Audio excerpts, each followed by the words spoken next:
अस्सलाम वालेकुम जी। Fundamental of physics Saturday Resnick Walker का 10th एडिशन है। चैप्टर 5 है, force and the motion 1, problem number 64 है। हमें एक फिग दी गई थी 5.56 में। इसमें एक आपके पास m1 दिया गया है कितना जनाब 3 केजी का, m2 दिया गया है 1 केजी का, ये m2 है 1 केजी का और m1 है कितना 3 केजी का। आपको एक फोर्स हॉरिजॉन्टल फोर्स लगती दिख रही है।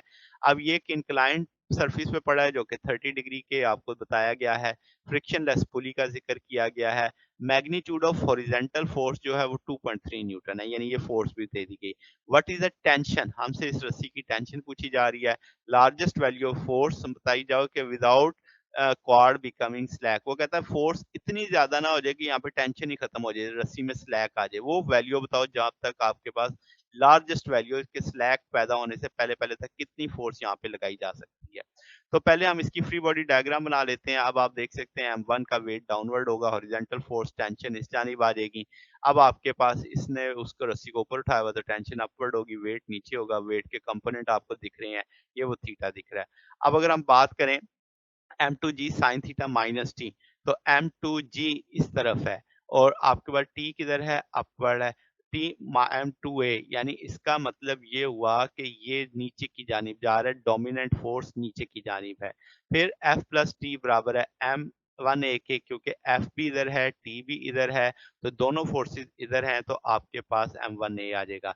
इन दोनों को लेके हम लेके सॉल्व करते हैं, टी टी से कट जाएगा, यहाँ से आप ए निकाल सकते हैं, लेफ्ट साइड में ऐड होकर राइट साइड से, तो आपके पास सॉरी यहाँ पे m2a आना था, तो ये हम लगा देते हैं नीचे दिस वन।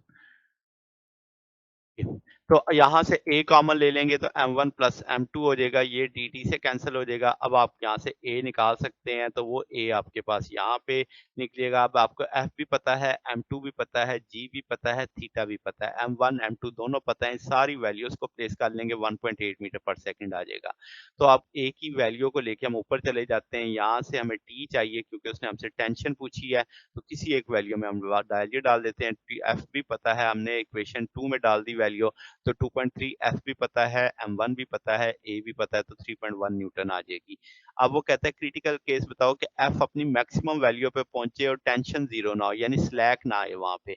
तो अब आपके पास हम जो इक्वेशन है सेकंड वन दिस वन उठा लेते हैं। यहाँ से हमारे पास m2 वाले फैक्टर्स को हम लेके कह सकते हैं कि भाई t जीरो कर दो, या m2 से कैंसिल हो जाएगा, a बराबर आ जाएगा g साइन थीटा के। अब हमें g भी पता है, थीटा भी पता है, 4.9 आ जाएगा, तो हम उस वैल्यू में डाल देते हैं f plus T M A में, जो हमारी इक्वेशन 2 थी। अब यहाँ पे t जीरो है तो आपके पास सारी वैल्यू तो 15 न्यूटन, यानी मैक्सिमम 14.7 न्यूटन तक हम जा सकते हैं, उसके बाद उसमें टेंशन जीरो हो जाएगी। तो ये जनाब हमारे पास सिचुएशन है। अगर आपको इसमें कोई बात पूछनी हो, डाउट हो, तो नीचे कमेंट्स में पूछ सकते हैं। वीडियो अच्छी लगी हो तो वीडियो को लाइक कीजिएगा, दोस्तों के साथ शेयर कीजिएगा, चैनल को सब्सक्राइब कर दीजिएगा। अब तक के लिए इतना ही, बाकी इंशाल्लाह हम नेक्स्ट देखेंगे। ओके, अल्लाह हाफिज।